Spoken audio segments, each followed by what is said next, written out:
Hey, we're going live now. Okay. We need one more to start, Jeff. We have a quorum. We have a quorum. 1, 2. This is Janelle with the city. Can you give me 1 second? I'm having one technical difficulty, but I'll be ready for you guys in like 1 minute. Okay. I only see JT and Barb. Tom's Tom's here. Oh, Tom. Okay, yeah, we're good. You want to go ahead and wait for the Comcast? Yeah, I'd wait for the city. Okay.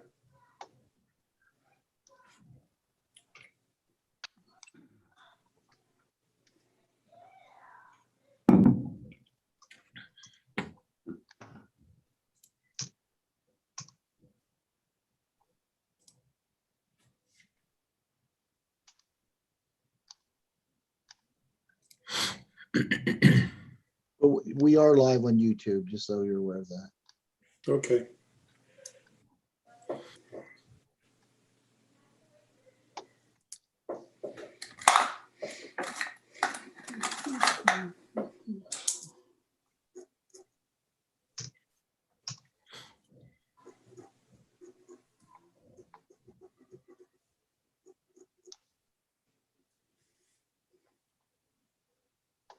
Okay, I'm ready whenever you guys are. Just a heads up. Okay. We will go ahead and call the Morgantown Utility Board regular meeting for Tuesday, April the 13th, 2021 to order. We had minutes of the regular meeting of March 9th, 2021 supplied to us in the read ahead. If there's no additions or deletions, look for a motion to approve. I move to approve the minutes for the regular meeting of March 9, 2021 as submitted.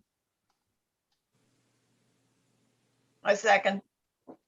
Motion and a second to approve the March 9 meeting minutes. Questions? All in favor? Aye. Opposed? Passes unanimous. Same with the April 7th emergency meeting. I move we approve the minutes for the emergency meeting on April the 7th as submitted. Second. Motion and a second to approve the emergency meeting minutes of April 7, 2021. Questions on that? All in favor? Aye. Aye. Opposed? None. Motion passes unanimously. Public portion, anything, Mike or Jeff, from the public? No. Okey doke. No new business? No. Okay, we'll move on to the Coben Creek Reservoir Project. Okay, the contract, Kanawha Stone, our contractor, they're starting to remobilize for the spring construction season. Jim had a meeting, a progress meeting with them already. They're continuing to pour concrete on the spillway. They continue to take care of the maintenance of the erosion and sedimentation controls. So we expect to see them back in full force around the first week of May. With regards to the Bike Run project, which is part of this, is also part of the project, the excessive rain we had back in March, we only had minimal damage. Our contractor Reclaim intends to return around the end of April or early May to make those repairs. So I think we got pretty lucky there. Okay, doke. The wastewater treatment plant project, Olin Schutte, Strand Engineering, and MUB, we've reached an agreement on the change order number 13. We've agreed to an increase in price for $675,000 for the removal of the concrete fill material across the bottom of the 2 existing digester covers and for the disposal of the lead paint. We've also agreed to extend the final completion date to April 16th, 2022. And just remember that includes days for COVID as well as the additional work that's going to have to be completed. So is this concrete on the bottoms, just, we didn't realize it was there, we didn't realize it had to be removed? Well, how did that, That's correct. It was an unknown condition, JT. okay. So when you're removing it, so are we replacing it as well or just removing it? How does that work? There will be new covers on the existing digester, so these will be removed and disposed of. The new digester covers will be able to hold methane gas as part of the end product. So, okay, will that help the odor any or no? A little. It's not an odor control component, but they are new lids. Okay, The increase in price, that's all within the allowable amount that we have scheduled for the project, correct? Yes. Yes. okay. All right, industrial park? Yes, E.L. Robinson Engineering, they've submitted the 50% completed plan sheets for our review and comment. The EDA application is 95, I'm going to say 99% complete now. We should be submitting the application this week. So last Wednesday, the Monongalia County Commission pledged $2 million in matching funds for the project, and we received that letter today. Good. So that's moving as quick as it could move. You were concerned for a while, Mike, that was going to be a slow process, but it seems to be moving along. It is moving along well, but once the EDA application is submitted, it's kind of anybody's guess at that point of how long that will take. I know there's a lot of support for the project, so I think that always helps. But it just they're still dealing with COVID as well, and I think everybody has to keep that in mind. That I think a lot of those folks are still working from home, and so it's going to take a little time.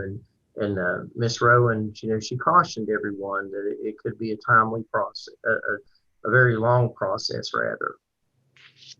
Okay.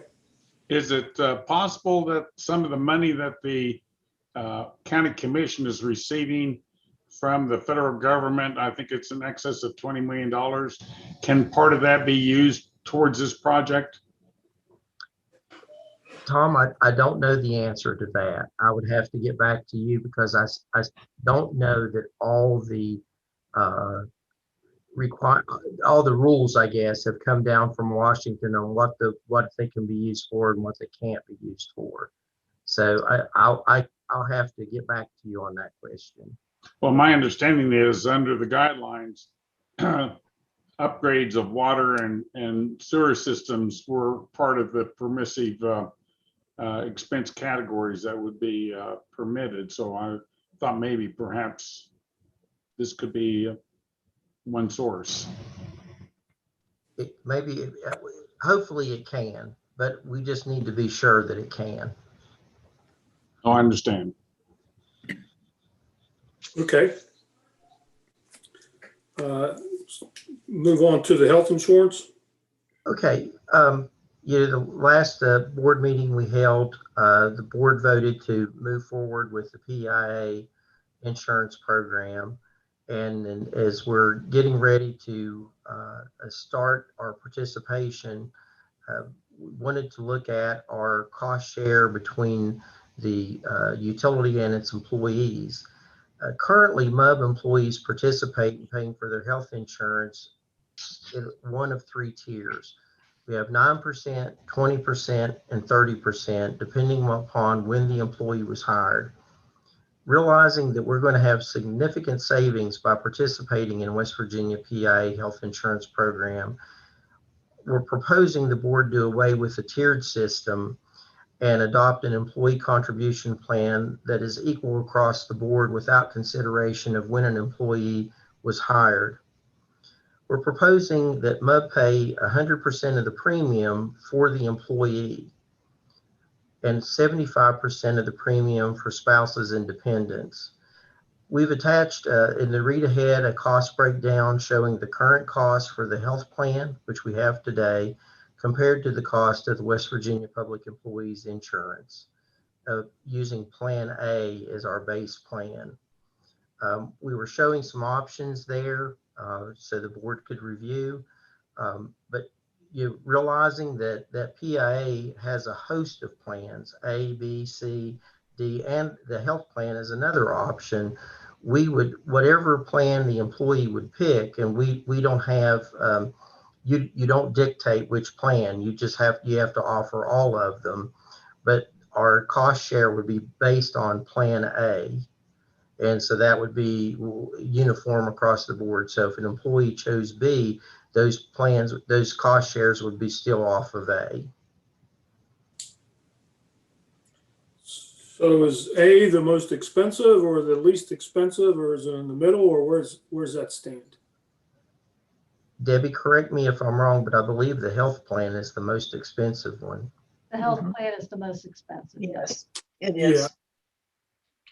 But And I was our costs at WVU have gone up considerably every year. So you probably need to take that into consideration too.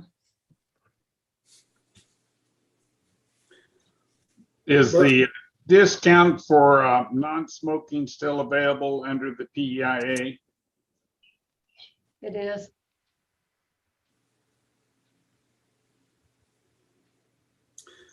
But I guess my question was, if I understood you right, Mike, you said that under PEIA you had multiple plans to Yes. pick. So under PEIA, is Plan A the most expensive of those options, or is that, and where does that stand? The health plan is an option under PEIA. So that Okay. is the most expensive plan. I got you. Okay. The basic difference will be that the employees receive quite a difference in their favor for not taking the health plan. The PEIA plan is considerably cheaper. Right, exactly. Now, a single employee, of course, if they say, if, they would choose, well, I would assume everyone, single would have to be in Plan A. But suppose there's an employee that might choose Plan B. But we based our cost shares off of A.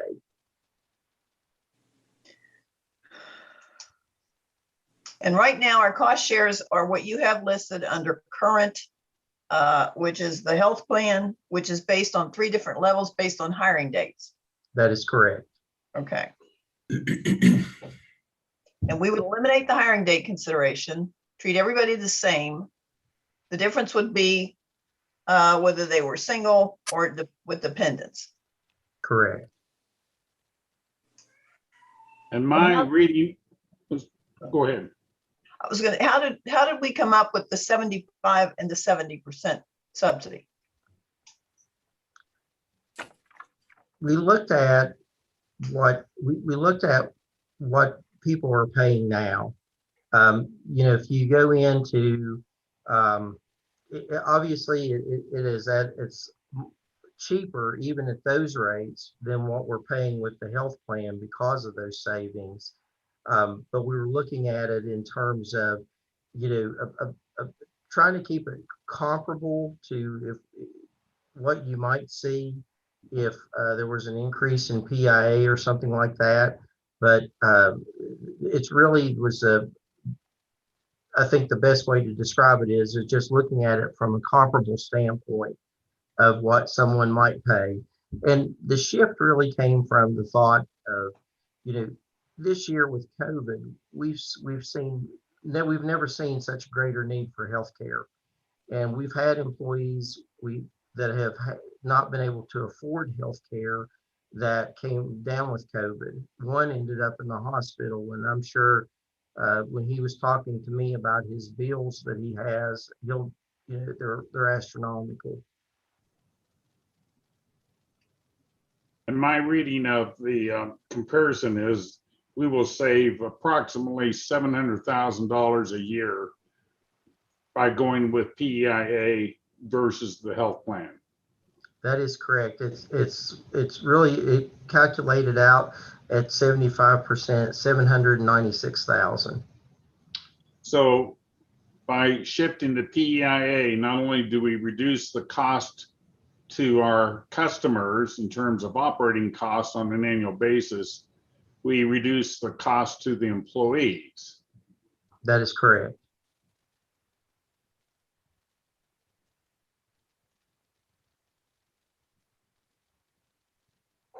If we implement this plan, where we're paying the entire premium for the employee,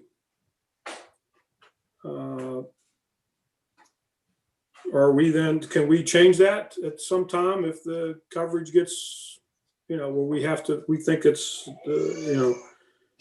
gets too expensive for us and we need to start sharing that as those expenses as they rise, or is this going to be the plan forever? I think, we can always, the board will always have the option to adjust the cost share based upon the cost of the insurance. And I mean, no one can predict what tomorrow will bring as far as healthcare costs go. But I think that our only obligation is that we stay in the plan for 3 years. But how we cost share it can change year to year if those costs got out of control. Do we have employee handbooks that designate how these numbers are utilized? How do the employees know what their benefits are? I believe it's in Go the ahead. handbook, I believe so. There is information in the handbook, but we will be actually communicating all of this information as we get them to sign up, as we enroll them, right? So they'll Yes, see all of this, they'll understand it, they'll know where they are and what their options are. yes, that is correct. I guess my point is, I just want to make sure that they understand that, when you get something, it's kind of hard to give it back, right? Right. So we just need to make sure that they understand that we're sharing in our savings, but it may come back to the point that we have to share in our cost if that so happens, Yes, indeed. I mean, right? it could happen. Absolutely, it could. I mean, no one can say that anything is going to last forever. So if it gets into the handbook or whatever, should there be, is there something that says, at the discretion of the board that this can change annually or something so that it's there? Oh, absolutely. I mean, that language can go in, but I also believe that's understood. Okay. Handbooks change over time. Handbooks change with employment law. There's many different facets, I think, that can occur that will change a handbook and that we have to comply with. So I think that's very easily done. But through I think it's just understood that things change. Cost share can change. Anything can change. Well, Right. re-enrollment takes place every year, and at re-enrollment time, if there's an increase in the premium or a change in the subsidy, that's always communicated to the staff. And I think that's something that all organizations do every year, is communicate that. Right. Okay. Right. That would be communicated to the board of directors as well. Now, Mike, I'm just thinking out of the box here a little bit. What if we take the savings we're going to experience from this now and set it aside in a fund to have available when the premiums go up? Just something to think about. Yeah, we're going to face some real challenges this year with our revenues with Mylan Pharmaceutical, and that was one of the big pushes. We were looking for ways to cut our costs and to be prepared for what we know is coming, and this seemed like a very good common sense approach. But also, in my meetings with our employees, healthcare was the number one issue across the board. And with, I believe we have about 30 employees at the moment without any health care whatsoever. And what we want to do is focus in on that employee to keep them healthy, to keep them well. And again, this has just been unprecedented times with COVID. Mhm.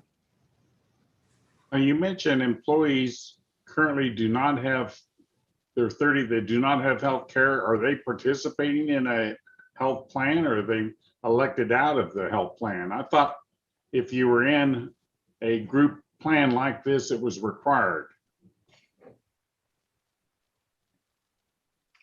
It's no longer required. You're no longer penalized for not being in a health plan. So it's not required. The IRS no longer penalizes you. Okay. If you look at the premium for the employees hired after 7/1/16 for a family, you're talking about $774 a month premium. That's correct, right? That's a month. And that actually is not that horrible. National statistics show it's about $22,000 a year for a family of 4. So this whole thing is, the future of this is going to be very interesting. Let's just say that. And this plan under PEIA is almost too good to be true, and has been for a while. So that, I think we have to be judicious. I think this is a wonderful opportunity for employees, but we can't not think about what's going to happen in the future. I agree with that. No, we can't. We always have to look towards the future. But I do believe that it's important to recognize that, we're the way we're doing it today, we're saying, okay, well, if you're a new employee joining MUB, you're going to pay 30%. And I think that's a hard pill to swallow. It is. When you're side by side with someone else that doing the same work in the same ditch in the same mud, and they're paying 9. And I think this is a fair and equitable way that doesn't take away from anyone on in the 9% category immediately, but everyone is aware that things will change over time. I mean, costs go up, things go up. We can't promise anybody the world, but I think that I think this is a good start in the unification of our health, the way we apply healthcare for our employees, and to make it equal across the board. And I totally agree with that. And I think I would certainly hope that the employees who don't have health care now will be able to get health care when we do this. That is my hope. Well, I think, it's an economic incentive, and I'm all in favor of economic incentives to induce people to take on additional health care. That's to be commended. Just an aside, I know several years ago we changed the entry level rates based on dates of employment. Is that still true? We have different levels. I think it's that change that was made a few years ago is still applied today. Okay, so that means that the people who bear the largest burden are new employees. That is correct. That makes it hard to recruit. Right. Yes, it does. That is what I would consider a secondary benefit here. It's going to help us a lot in our recruitment. It's a little bit of a revolving door in our maintenance and construction division. We're constantly bringing new people in, and there's just not an incentive there to keep someone when they look at these costs and say, I can get some experience here, but I'm going to move on to where I can possibly make more money and make a better afford the healthcare a little more. Okay. I think it also, if there's questions about us going to PEIA,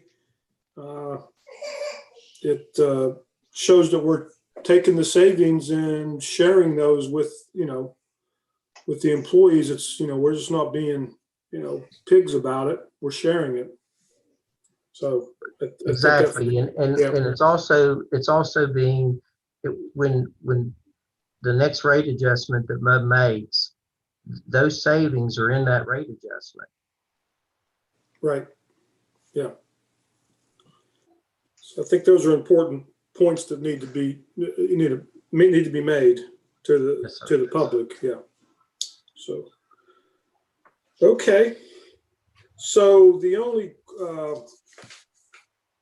question then, so the question is for the board is, do we want to change the cost to the employee from whatever it is now to basically zero for their own health insurance?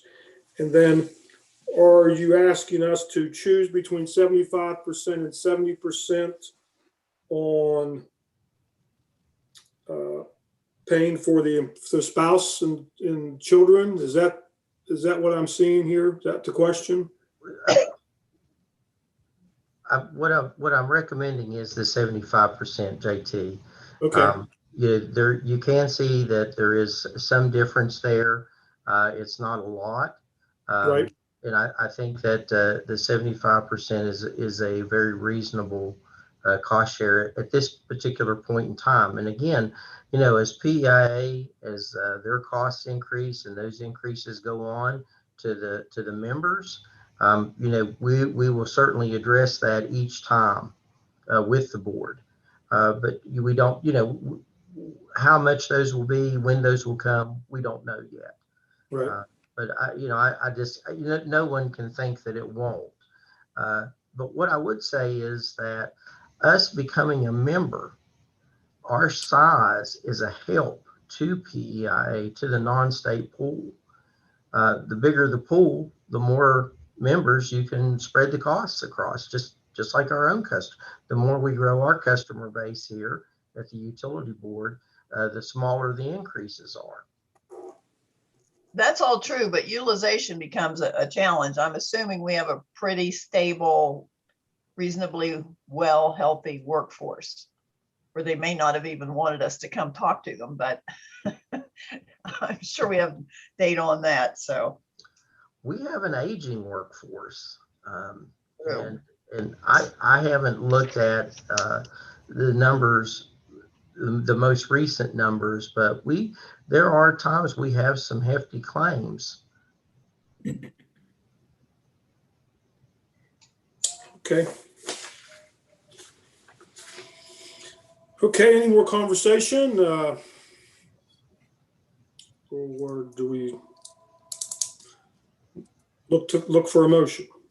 I move to approve MUB paying for 100% of the employee health insurance premium and 75% of the premium for spouses and dependents for West Virginia PEIA Plan A.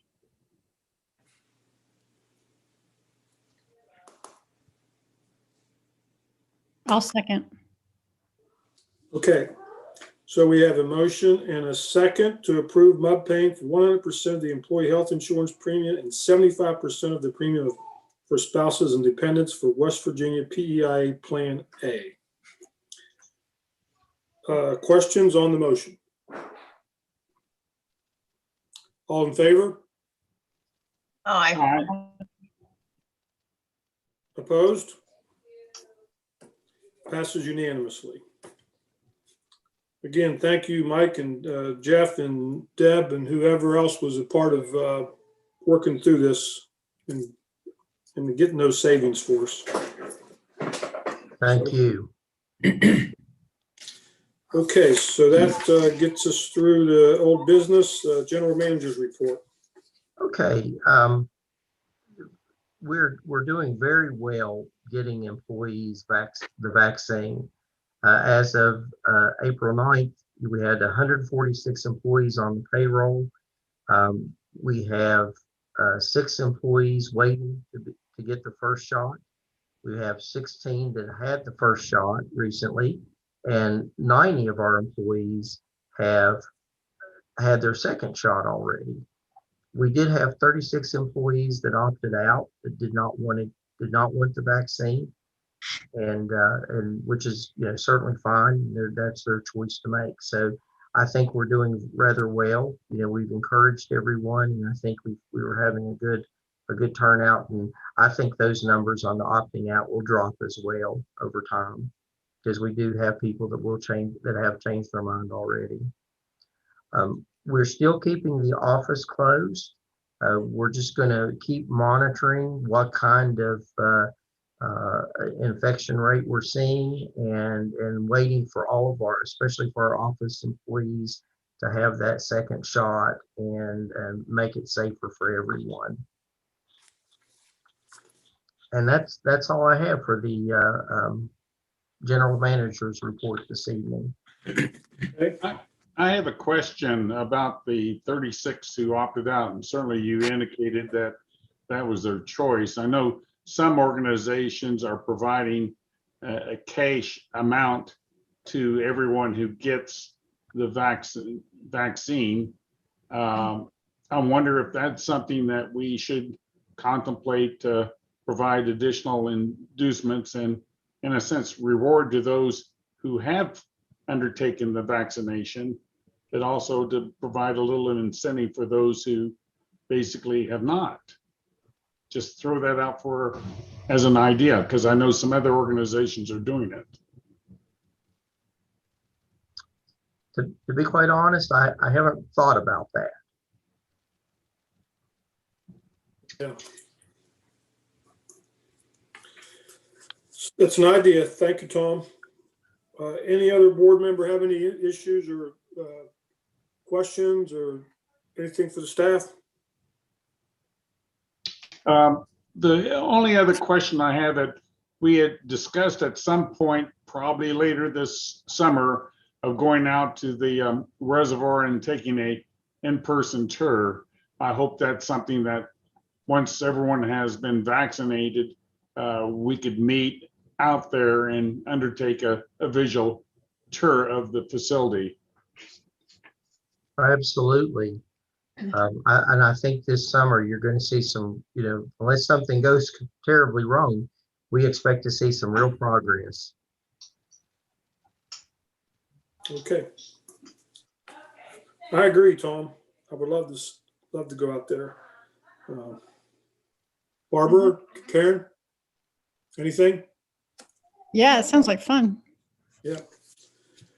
Okay, so I think we want to move into an executive session. So we need a motion to move into that. We move into executive session for the Board of Directors under the provision of West Virginia Code 6-9A-4B2A to discuss matters related to personnel issues, and further move that the April 13th, 2021 regular meeting of the Board of Directors be adjourned at the conclusion of that executive session. I'll second. Okay, a motion and a second to convene an executive session, West Virginia Code 6-9A-4B2A. Any questions on that? All in favor? Aye. Opposed? None. So we're looking for Mike and Jim and Deb and Jeffrey to be in that meeting. So we'll have to get out of this Zoom and get into the other one. Yes, that's correct. Okay. Thank you. All right.